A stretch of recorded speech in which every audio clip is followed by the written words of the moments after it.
네,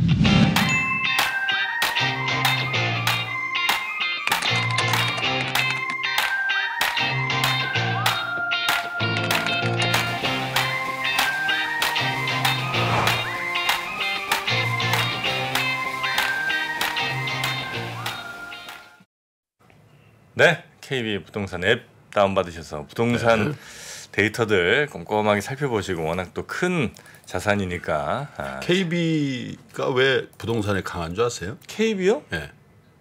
주택은행. 아, 그 세대인가? 주택은행. 난 자기는 주택은행을 모를 줄 알았지. 자, 돌리고 쏘세요. 아, 주택조건. 네, 그 3천만 원부터 제가 봤습니다. 이건 나이 차 얼마 안 나는 거야. 아, 무슨 말씀이세요?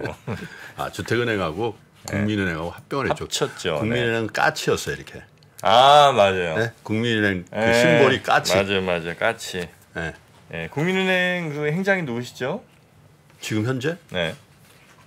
그 징글징글 기업사 그런 거 시작하시려는 거 아니에요? 사실 이제 KB 금융 지주로 돼 있잖아. 네. 거기 이제 윤종규 회장님이 계시고, 네, 그리고 이제 계열에 은행, 증권 뭐 쫙 이렇게 있죠. 네. 근데 뭐 일일이 다 지금 말씀드리기는 지금 권순우 기자 기다리고 있습니다. 아, 그렇습니까?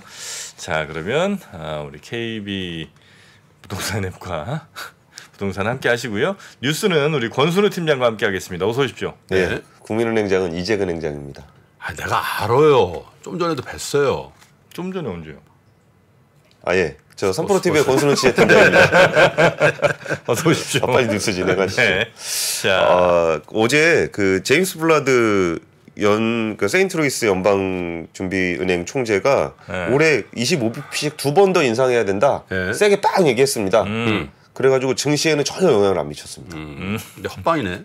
네, 지금 다우존스는 같이 보시면은 0.42% 정도 올랐고요. 그런 말 안 들어. 좀 빠졌고요. 나스닥 같은 게 0.5% 좀 올랐고, 네. 미국 S&P 500은 0.02% 올랐습니다. 사실 금리 올린다 그러면 제일 예민하게 반응하는 지수가 나스닥이잖아요. 그렇죠. 근데 우리 그 센 형님 지금 블라드 총재가 얘기를 해도 뭐 전혀 영향을 안 주고 있습니다. 그러니까 이 얘기는 지금 뭐 금리라든지 물가라든지 이런 거에 주식시장이 뭐 특별히 영향을 안 받고 있다라고 보셔도 될 것 같아요. 오히려 약간 이제 눈치 보면서 개별 주식별로 좀 움직이는 경향은 있지만 매크로가 주가에 직접적인 영향을 주지 않고 있는 것 같은 느낌입니다. 네. 그래서 우리나라도 이제 그런 관련 지표들 좀 한번 쭉 모아봤어요. 이맘쯤 되면 한 번 정도 우리나라 매크로 지표들도 한번 점검을 해보면 좋을 것 같아서 어제 그 5월에 기대 인플레이션이 나왔길래 우리나라? 예. 한국의 기대 인플레이션이 3.5%가 나왔습니다. 근데 3.5라는 숫자가 굉장히 작죠. 우리가 예전에 뭐 두 자리 얘기하다가 뭐 8% 얘기하다가 그 석 달 연속 하락해서 3% 중반대까지 내려온 수준인데요. 그러니까 한국은행이 이제 5월 소비자 동향 조사에서 기대 인플레이션을 발표를 했어요. 그 4월 달에 3.7%였는데 이번 달에는 3.5%로 0.2%포인트 낮아졌습니다. 이는 지난해 5월 이후에 가장 낮은 수준까지 내려와 있습니다. 작년 5월. 예. 그러니까 1년 만에 가장 낮은 거네. 예. 그러니까 인플레이션이 가장 극심했던 때에서는 조금 이제 벗어나고 있는 듯한 모양새예요. 그러니까 2월까지만 하더라도 4%대였는데 이게 3개월 연속 하락하면서 3.5%까지 내려왔습니다. 이게 14개월 만에 3%대로 내렸다는 것도 한국은행에서는 굉장히 좀 의미 부여를 하고 있습니다. 물론 여기서 좀 우리나라도 그 잘 안 내려가는 물가가 있어요. 뭐 예를 들면은 한국은행에서 예를 든 거는 전기가스 등 공공요금, 이거는 사실 시장 원리라기보다는 약간 정책적으로 결정되는 측면이 좀 있잖아요. 그러다 보니까 이게 좀 잘 안 내려오는 측면이 있어서 지금 전기가스가 지금 내릴 상황은 아니지 않나요? 한전이나 뭐 이런 거 감안하면 올려야 되는데 그러니까 이거를 확 올리지를 못하니까 오히려 이렇게 쭉 늘어지는 경향이 좀 있거든요. 그러니까 이게 한번 올리고 나면은 그 다음부터는 이제 그 위에서 내려오는 효과가 좀 있을 건데 그렇게 안 하고 이걸 계속 뒤로 이연을 시켜놔가지고 그러니까 물가가 이게 내려오진 않을 건데 그렇다고 해서 이게 우리의 어떤 그 통화적인 의미에서의 물가를 계속적으로 자극할 것이냐라고 본다면 그러니까 이미 에너지 가격은 많이 내려와 있는 상황이고 그 전에 이연시켜 놓은 물가기 때문에 이거를 이제 뒤로 그러니까 이연을 시켜서 이렇게 물가가 바로 내려오진 않을 건데 하방 탄력성이 없다는 얘기군요. 예. 그러니까 이게 되게 멋있는 용어를 쓰셨네요. 네, 미국 다녀오셨잖아요. 네. 그러니까 저는 되게 복잡하게 설명하고 있었는데 한마디로 정리를 해주셔가지고 그리고 이제 외식이라든지 개인 서비스 쪽에서도 이렇게 가격이 바로 내려오기는 좀 어려울 거라고 좀 전망을 하고 있어요. 네. 근데 우리가 이제 그 전에 우려했었던 뭐 식품이라든지 에너지라든지 주거라든지 그러니까 전반적인 물가가 올라가는 측면은 좀 잡힌 것 같고 좀 스티키하게 좀 안 내려오는 그런 애들이 좀 남아 있긴 해서. 그렇다고 해서 우리가 이제 물가를 앞으로 걱정해야 될 정도는 아닌 것 같아요.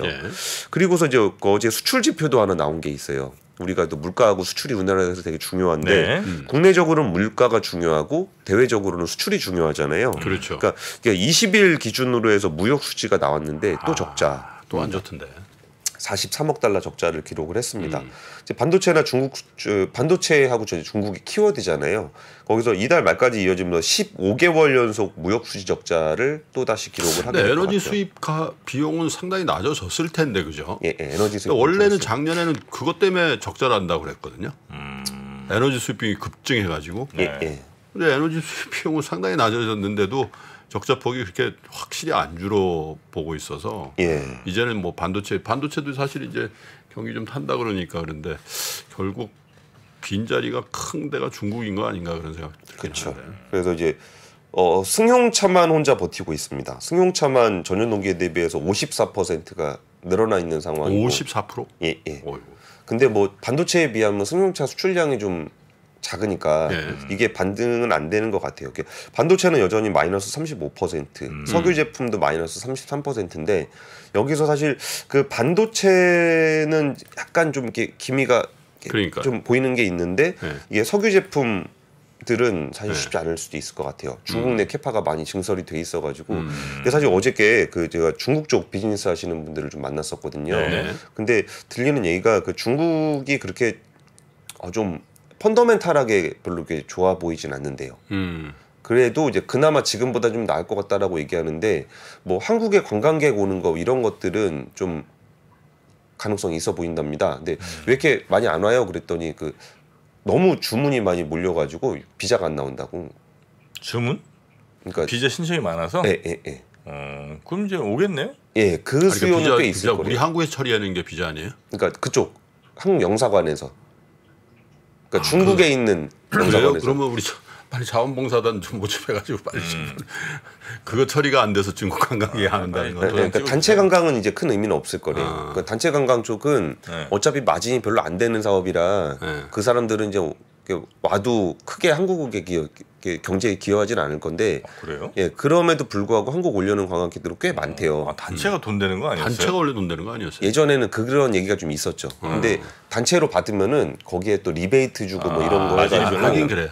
마진이 별로 좀 안 남아서 일단 채우고. 그리고 이제 중국 사람들도 어느 정도 구매력이 좀 생기다 보니까 단체 관광 아니더라도 혼자 다닐 수 있는 그러니까 원래 그런 수순이 있잖아요. 일본도 그랬고 한국도 그랬고 해외 여행 가면은 좀 조금 구매력 부족할 때는 해외 간다 그러면 낯설기도 하고 그래서 단체로 많이 다녔잖아요.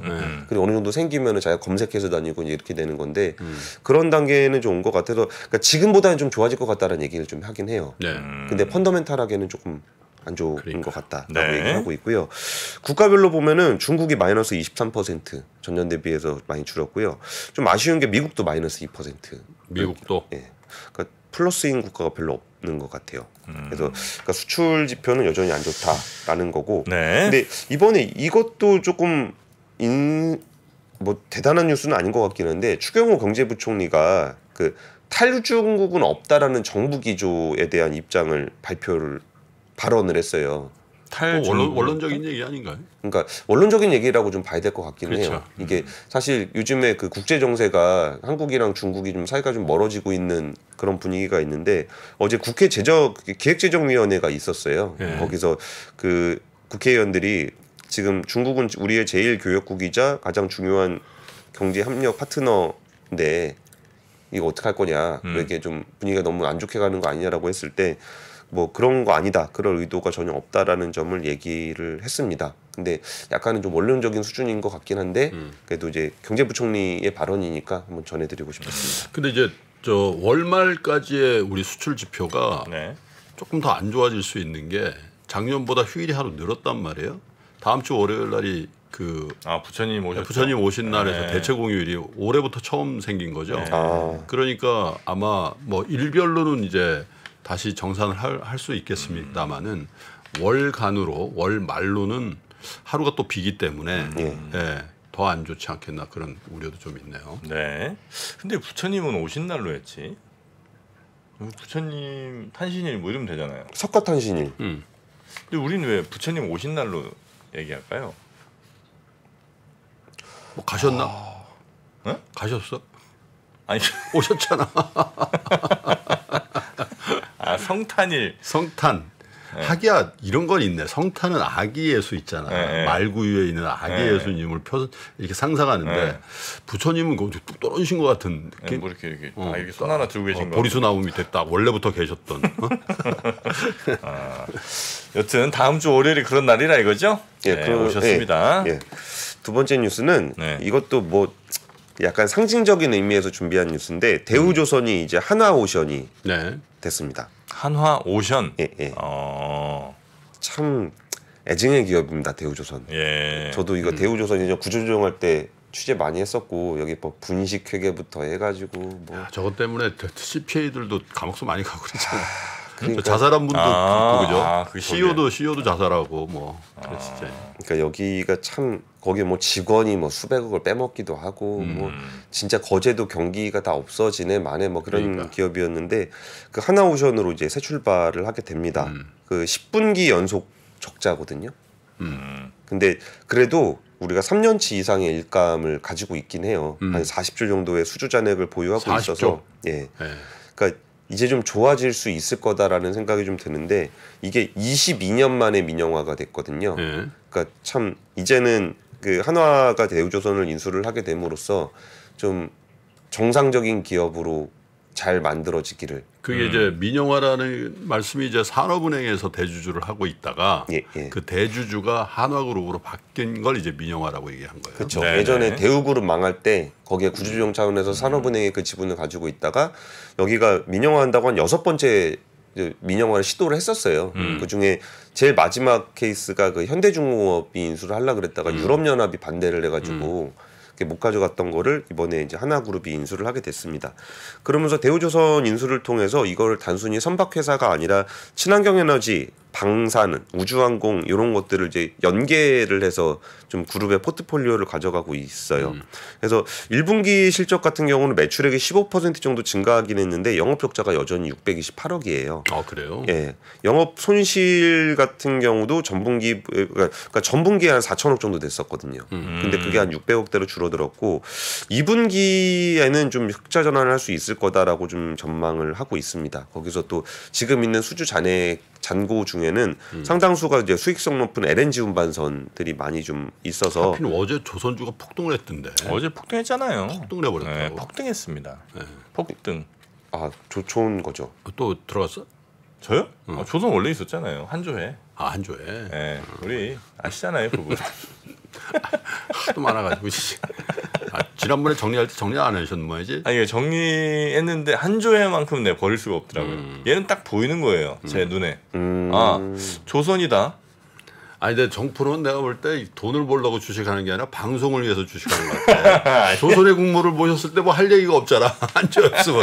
그래서 살신성이냐 살신성이. 조선의 국모 정말. 그 콘텐츠였습니까 포트폴리오가? 이렇게 제가 희생하고 삽니다. 맘먹고 조식하면 난 다 이기지 내가. 근데 이게 조선 업체들이 사실 그렇게 분위기가 좋진 않거든요. 근데 사실 나쁘지도 않아요.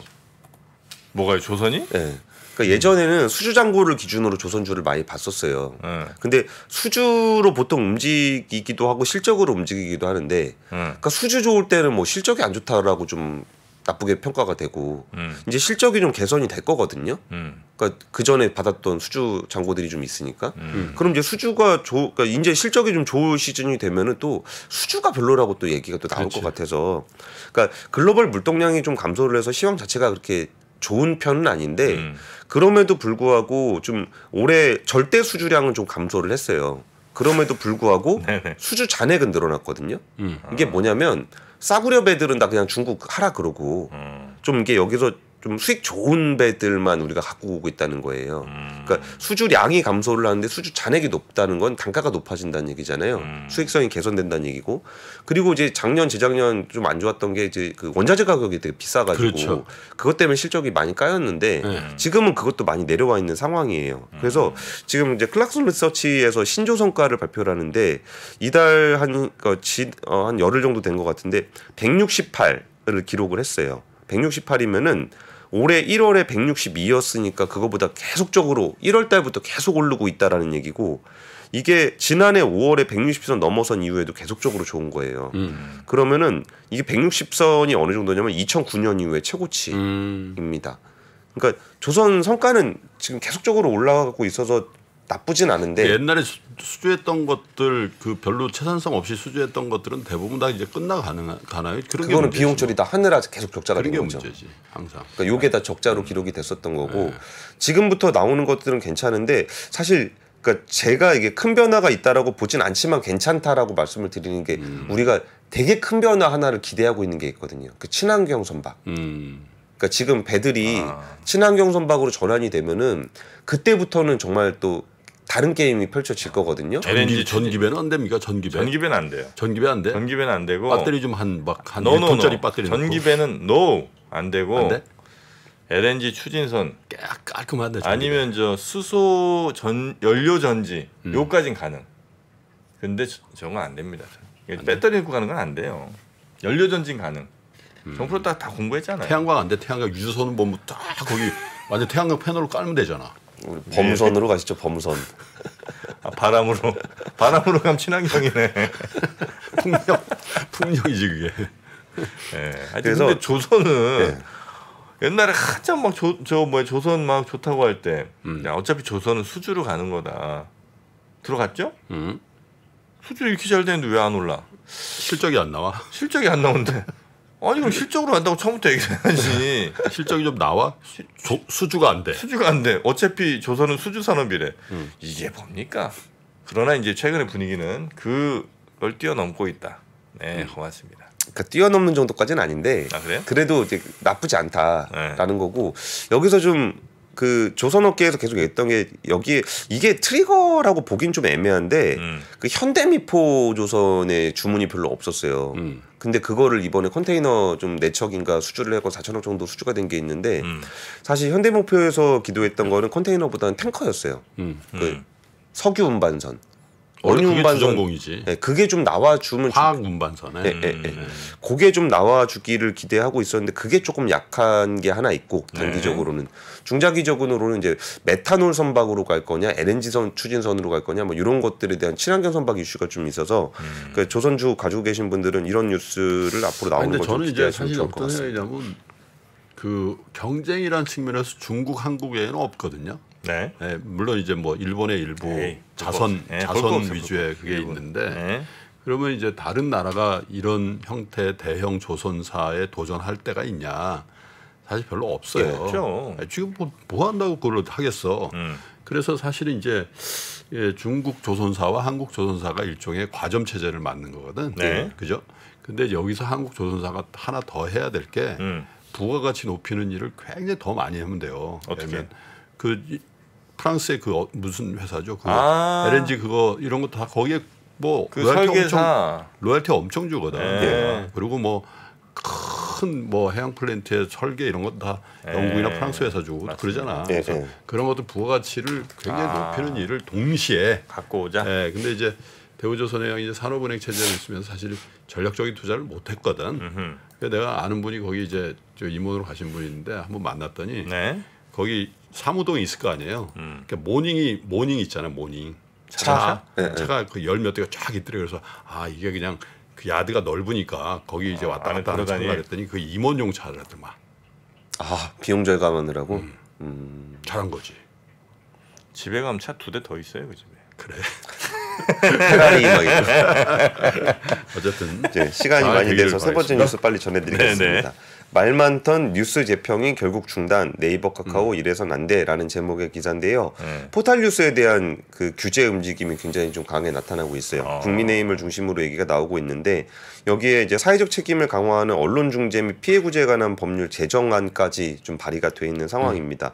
그러니까 지금까지 포털 뉴스는 이 언론으로서 보이라고 이 아니라고 주장을 했었죠. 여기서 이제 일반 언론사들이 제공을 하게 되면은 이거는 뭐 편집만 하고 배열만 하는 거다라고 했었는데 여기에서 이제 국회 쪽에서 나오고 있는 얘기는 그 언론중재법상 언론의 포털 뉴스가 포함이 돼야 되고 포털 같은 경우도 언론으로서의 책임을 좀 져야 된다라는 얘기입니다. 그러면서 이제 포털 뉴스가 기존 매체들에 버금가는 사회적 영향력을 행사하고 이익을 창출하고 있지만 유통자라는 미명하에 사회적 책임을 회피하고 있다라고 좀 국회에서 얘기가 나오고 있고요. 네이버하고 카카오는 뉴스 제휴 심사 관리를 하는 포털 뉴스 제휴 평가 위원회라는 게 있어요. 있죠. 그러니까 거기서 이제 뉴스라고 하는 거를 네이버, 카카오 공동으로 해서 어떤 언론의 기사를 거기 실어줄 것인가에 대한 평가를 하는 건데 여기에 이제 운영을 중단하기로 했습니다. 그 얘기 뭐예요? 지금 이제 어떻게 될지 모르겠다는 얘기입니다. 원래 이제 뉴스가 이제 네이버나 카카오나 다음에는 다 있는데 거기에 이제 우리가 맨날 기사 제목 보고 클릭하는 그게 이제 언론사들에서 이제 제휴가 돼갖고 거기에 제공을 하는 거잖아요. 두 가지가 있잖아요. 검색 제휴하고 또 뭐더라? 콘텐츠 제공. 콘텐츠 제공. 그 두 가지 그 티어가 있거든. 그러니까 조선일보, 중앙일보, 뭐 KBS 이런 건 다 위에 콘텐츠 제공해서 돈을 상당히 많이 받고 그리고 이제 마이너한 그 언론사나 뭐 지역 언론 이런 데들은 이제 검색 제휴로 들어가거든. 그러면 뭐 권순우가 무슨 얘기 있냐? 권순우 딱 치면 뭐 거기서 이제 뉴스 카테고리 나오는 게 그렇죠, 검색 제휴. 그러니까 검색 제휴하고 콘텐츠 제휴를 심사하는 데가 그 아까 말씀드렸던 재평위예요. 그걸 안 한다고요, 이제? 예. 새로운 회사를 안 받겠다는 거겠죠. 그러니까 이게 사실 일종의 그 포털 자체가 굉장히 영향력이 강하기 때문에 여기에 들어가려는 언론사들의 어떤 시도가 굉장히 많아요. 그러다 보니까 여기서 공정성 시비가 되게 있었고 그리고 좀 이거는 정말 언론으로서 역할을 너무 잘못했다 그러면 퇴출도 시켰거든요. 근데 퇴출시키고 나면 또 거기에 대한 기준에 대해서도 항의가 되게 많이 있었어요. 그래서 이제 결국은 이걸 어떻게 할지에 대해서 좀 뉴스 입점을 어떻게 할지를 고민을 해보겠다라는 건데 사실 제가 이 뉴스를 뭐 꼭 이 뉴스만 전해드리려고 갖다 드린 게 아니라 뉴스 서비스가 과연 네이버의 기업 가치에 어떤 영향을 미칠까를 한번 생각해보는 시간을 한번 가져보고 싶어서. 엄청나지 않나요? 그러니까 이게 그 올해 1분기 기준으로 뉴스의 모바일 평균 페이지 뷰가 전년 대비해서 45%가 떨어졌어요. 줄었어요. 예. 그리고 이제 매체 19곳이 모두 페이지 뷰가 감소를 했고 50% 이상 급락한 매체도 6곳에 달한다고 해요. 그러니까 과거에 뉴스 페이지가 네이버가 이제 포털 사이트로 자리를 잡게 할 때 굉장히 도움이 많이 됐거든요. 그런데 그 이후에 네이버가 뭐 이런저런 콘텐츠들도 많이 했었고 여기 또 쇼핑 트래픽이 엄청 많아졌어요. 그러면서 이 뉴스는 스킵하고 간다. 그러니까 네이버 입장에서는 그 트래픽을 잡아먹는 그러니까 해주는 그 기여도가 뉴스 비중이 좀 줄어들고 있는 거죠. 근데 그러면서도 폴리티컬 리스크에는 굉장히 많이 노출돼 있어요. 그러니까 정치적 위험에는 그렇겠죠. 그 네이버가 굉장히 이거 뉴스 때문에. 근데 네이버에서 또 언론사한테 돈을 상당히 많이 주죠. 네이버에서 언론사에 콘텐츠 제휴라는 건 돈 주고 사는 거니까.